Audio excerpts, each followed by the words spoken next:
Hi, today we're making some salad to go with our dinner. We have here some fresh romaine lettuce grown in my father's garden.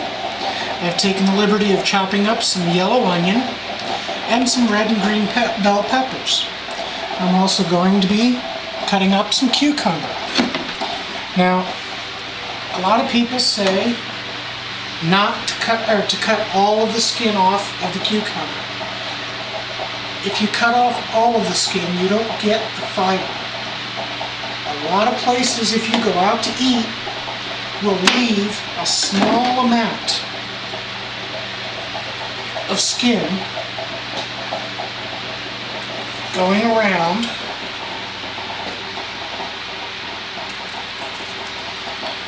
just like that. And then they'll cut that into little strips to put on your salad. That gives you nutritious fiber. And by the way, this cucumber was grown in my father's garden as well. So now we have romaine lettuce, yellow onion, red peppers, green peppers, and cucumber size salad to go with our dinner. Now when you're making a salad, the one thing that most people don't tell you is never cut the lettuce. If you cut the lettuce, that's where you get the brown. If you break it with your hands after washing it, it stays nice and green. And since we're doing this before we're making our dinner, we don't want it to turn brown while we're waiting. How you doing today? I have here a nice pizza dough patty. We buy these at the supermarket already made. I'm putting on all-purpose flour. And what we're going to do, it gets a little bit of a skin, it gets a little dry. You want to put as much flour down on your work surface as you can. That's what makes the dough patty slide. Once you have it floured and you're going to make a mess, you want to put it down and flatten it out. I'm not pressing real hard here, but what I'm doing is trying to force the air bubbles to the outside edge of the dough patty, so when I start working this dough patty, I won't end up with a bunch of big bubbles in the middle of my pizza when I'm cooking it. Okay, so now the first thing we're going to do is create the crust. You're going to go around, pressing hard down, keeping your hand that's upright nice and stiff, and you're going to create this nice little half-inch wide crust. Okay, this is the first step. Second step is to press down with your fingertips. And you hear the bubbles popping as I go. This is called opening the dough. We do this because we don't want the dough to tear when we're stretching it, because tearing creates more bubbles. Okay, once you do that, you're going to add a little bit of flour to that side and then flip it over, making sure that your edge is not tucked under. Then very gently, you're just going to go around using just your fingertips, and you're going to start to open the dough up a little bit. And you want to stay inside the edge because you're not trying to crush that crust that you just created. That'll give you a nice even crust all the way around. Press it down a little bit more. You'll see the air bubbles pop up as you're doing it. This is from the stretch. And you're trying, like I said, not to tear it. Now, the next step is the hardest part. Most people are afraid of this. It's called sapping the pizza. You're going to take it. Now, you're not throwing it back and forth. You are merely turning and laying it from one hand to the other and letting the weight of the dough stretch it out. Keeping your hands flat so that you don't put your fingers through. And you'll see it's going to get bigger and bigger as I go. But if you notice, you don't hear a loud slapping noise because I'm not throwing it. I'm laying it from one hand to the other. Once you get it pretty big, then you're going to take it on your fists and you're going to run around the edge and stretch it evenly because you need it to be a little bit bigger than the pizza pan that you're using to cook it in. Reason for that is good dough is going to shrink as it's sitting here. Okay, so now we've got a nice big pizza crust. And if you could see it, the crust is still a ½ inch thick where you can almost see through the rest of the pizza. That's very important because you need that to create that nice rolled crust. Now you got your pan. You're going to lay the crust in here.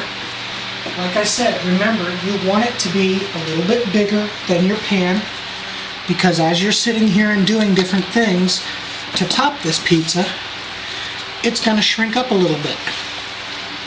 I know dough rises, but pizza dough has a tendency to shrink up from the stretch. Now if you notice, I push my crust up to give me a nice surface to work in and so I can see where to stop.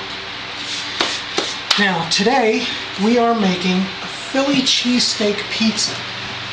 So we have Philly cheesesteak meat, which we pre-cooked so we could break it up and to get rid of the grease. We didn't cook it too far because we don't want it to be all dry and crumbly on the pizza. We want it to be nice and soft and fresh, just like on a cheesesteak. But you have to pre-cook it a little bit until it starts to brown up so that you don't have all that grease that you're adding to a pizza. Mozzarella cheese is very greasy, it's oily. And when it cooks, it releases that oil, which is why when you go to a pizza shop, a lot of times your pizza is greasy, even if you didn't get something greasy on it. If they use nothing but mozzarella, it's going to be greasy. So we have the greaseless meat, we have red and green bell peppers, and we have yellow onions. Now today we don't have mushrooms because I went to the store in search of mushrooms and they did not have any fresh mushrooms that I liked, and I do not like canned mushrooms. I like all of my ingredients to be fresh. Now, when we eat a cheesesteak, we like sauce on it. So I bought steak sandwich sauce to put down. And when you're making a cheesesteak pizza, if you go to most pizza shops that make it, they put American cheese down on the bottom, no sauce. The American cheese melts underneath the mozzarella and creates like a white sauce. Without that, the pizza would be dry like eating cardboard. Now, my wife does not like American cheese, and American cheese is kind of plain to me. So what I am using today is pepper jack cheese, sliced. So what we're going to do is first we're going to put down our sauce. Now when you're putting down sauce, this is the hardest part. You want to pull it in the middle. You want to take your ladle, settle it gently down. Now I'm not pushing down at all, it's just the weight. My hands are barely touching the ladle handle. And then you're just going to go out in circles. Now I know I don't have enough on here yet, but I wanted you to see how it spreads. You just go out in circles and then go back through and do it again. Now, as I said, I don't have enough, so I didn't get very far. Add more to the very center, and just like I did before, I'm going to work it out. Doing this gives you a nice, even sauce across your pizza and keeps you from having big globs of sauce anywhere as you're going through and eating the pizza later. And remember, as I said, do not push down on the ladle. If you watch me do this and you see a spot where I run the ladle across and there's no sauce behind me, I push down. If there's sauce behind it, that means I didn't.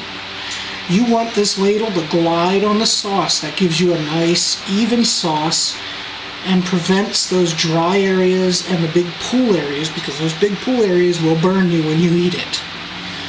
Okay, so now that we've got a nice, even sauce, and not too much, because traditionally the Philly cheesesteak pizza is a dry pizza.